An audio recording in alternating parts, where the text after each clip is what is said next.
1.5 would be considered metafemale. And these are usually sterile as well.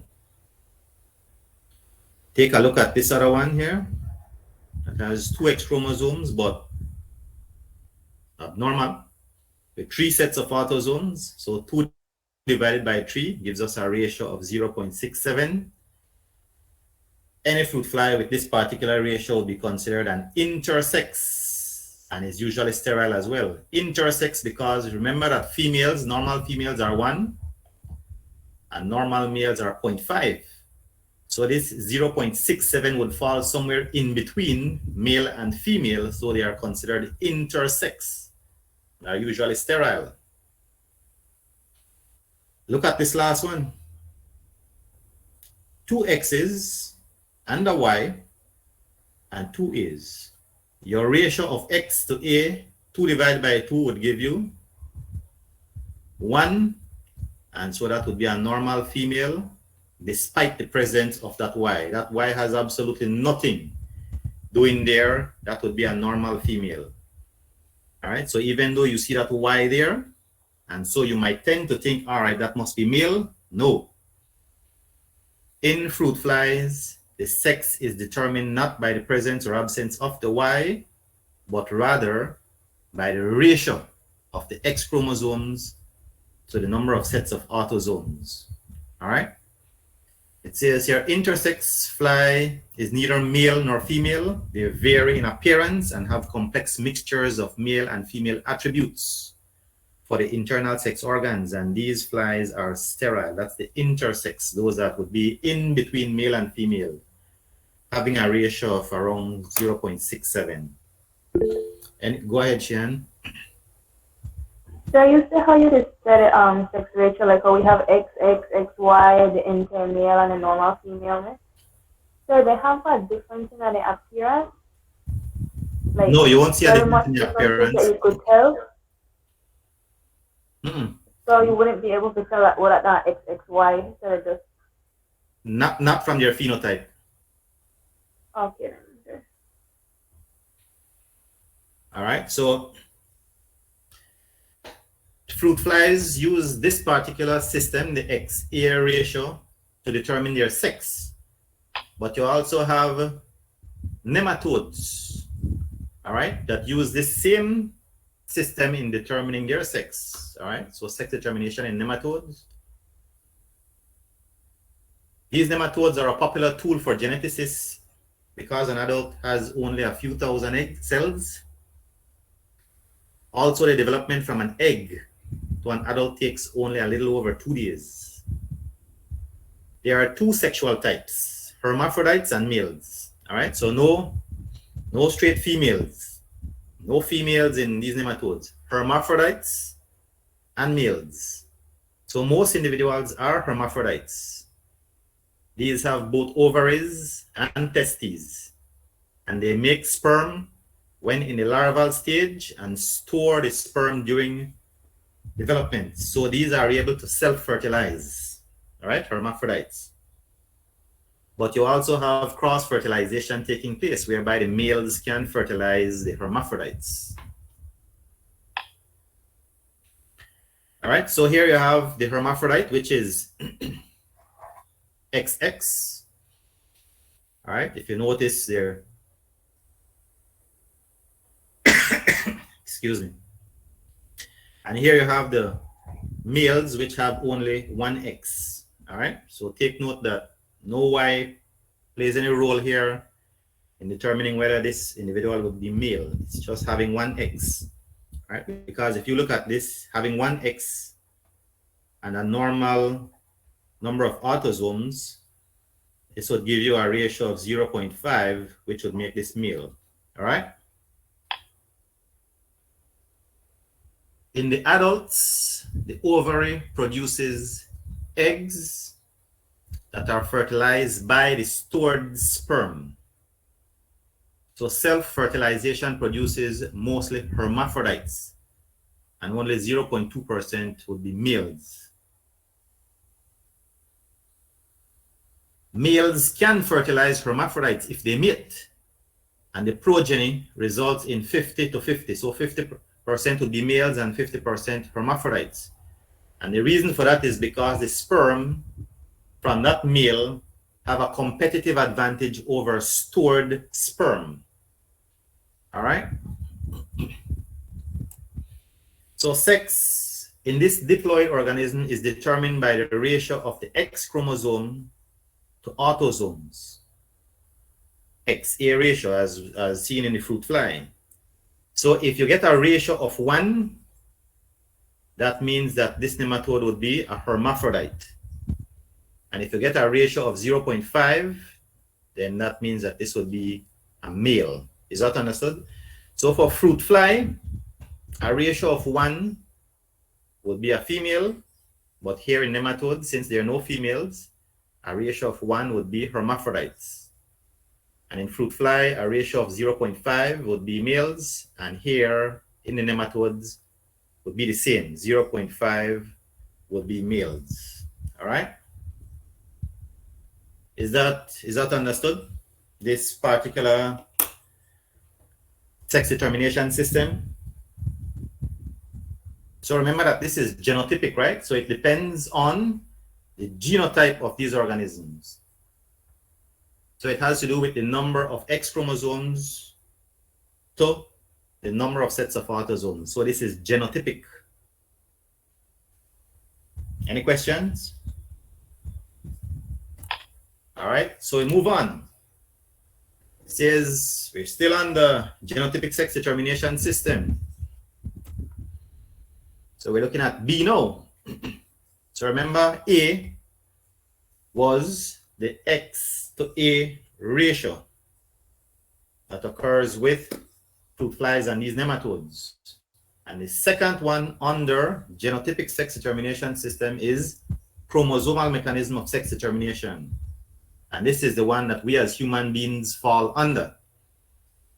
It says the Y chromosome of the heterogametic sex is active in determining the sex of an individual. Individuals carrying the Y chromosome are males, irrespective of their autosomal genotype. And the embryo's sex is determined at the time of fertilization by the sex chromosome contributed by the sperm and the ovum. All right, so sex determination in mammals, for example, in human beings, in humans and other mammals, the presence of the Y chromosome determines maleness, and its absence determines femaleness. So when the Y chromosome is absent, then that's female. And if the Y chromosome is present, then it's a male. All right?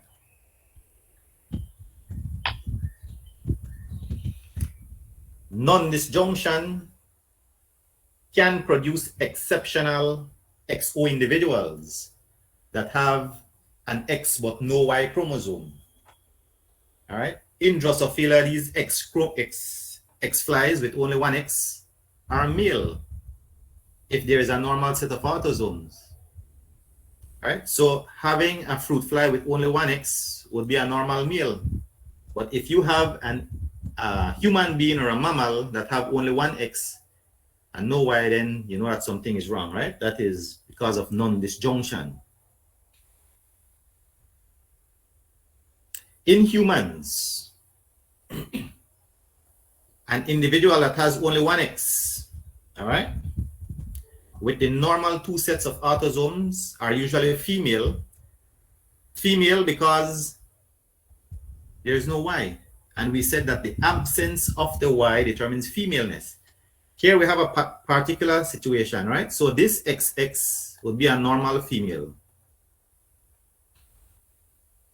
But you have a person that has only one X. The fact that the Y is absent, you know right away that that is a female. But the fact that she has only one X, she's not a normal female. She would exhibit what is called Turner syndrome. And people with Turner syndrome are usually sterile, which means that they cannot have kids. These females only have one sex chromosome. So they are aneuploid females with genomic complement of 45X. So they have 45 chromosomes instead of the normal 46. Remember, a normal female, the genomic complement would be, tell me, 46XX. That would be the genomic complement of a normal female, 46XX. But females with Turner syndrome, their genomic complement would be 45X. 45 is an indication that you have one chromosome missing, and the X is telling you that this person has only one sex chromosome. So the genomic complement of a normal male would be 46XY. All right. So here we have on the left the karyotype of someone with Turner syndrome. And if you observe here at pair number 23, which is the sex chromosome, you see only one X. So it doesn't have an accompanying X, nor does it have a Y. Only one X.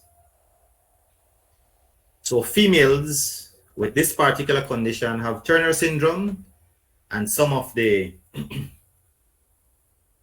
signs of Turner syndrome is some facial features. You have folded skin, elbow deformity, no menstruation, small fingernails, all right, widened spaced nipples, all right, low hairline, and usually have a generally short stature, all right, people with Turner syndrome. And as I mentioned, they're sterile, which means that they can't have kids, okay? Poor breast development. These are all signs of someone with Turner syndrome. Non-disjunction can also result in human beings having a genomic complement like this. All right, so this person would be what? 47XXY. 47 because they have an extra chromosome, right? So the fact that there is a Y there is telling you that this person is a male, because remember, in this particular system, it's the presence or absence of a Y that determines the sex. So yes, we have a genomic complement that is not right, but there is a Y, which tells us that this person is a male. And usually people with this genomic complement of 47XXY have what is called Klinefelter syndrome. All right, Klinefelter syndrome. So these 47XXY males have underdeveloped testes and are often taller than the average male. Some have lower than average IQ. And individuals with similar phenotypes are 48XXXY and 48XXYY. So you can have individuals that are XXXY and 48XXYY, and they would have more or less the same characteristics as the male that is 47XXY. All right, so you have a case also of 47XYY, and this results from non-disjunction of that Y chromosome during meiosis. All right, so all of these genomic complements would lead to Klinefelter syndrome, and they would have the same general characteristics. Okay, so the karyotype for someone with Klinefelter syndrome would look something like this, whereby at chromosome number 23, you see 2 of the X chromosome and 1 Y chromosome. All right. So all these irregularities in terms of chromosomal number, be it at the sex chromosome or at an autosome, these things can be detected very early. We're talking about while while the woman is still pregnant. So you can look at